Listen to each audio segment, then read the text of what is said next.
რომ გავაგრძელოთ ევროკავშირის თემას, უნდა აღინიშნოს, რომ ევროკავშირი გასულ კვირას საქართველოში ჩატარებულ არჩევნებს აკრიტიკებს და ხელისუფლებას თავშეკავებისკენ მოუწოდებს.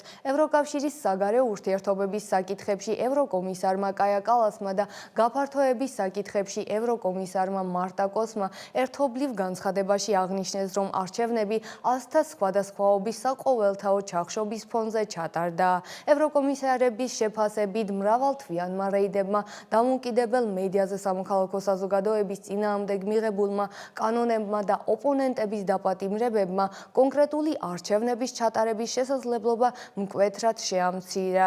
განცხადებაში ასევე გაკრიტიკებულია საქართველოს ხელისუფლების უარი დროულად მოეწვია საერთაშორისო დამკვირვებლები, მათ შორის ეუთო, რამაც მათი თქმით ძირი გამოუთხარა საარჩევნო პროცესის გამჭვირვალეობას.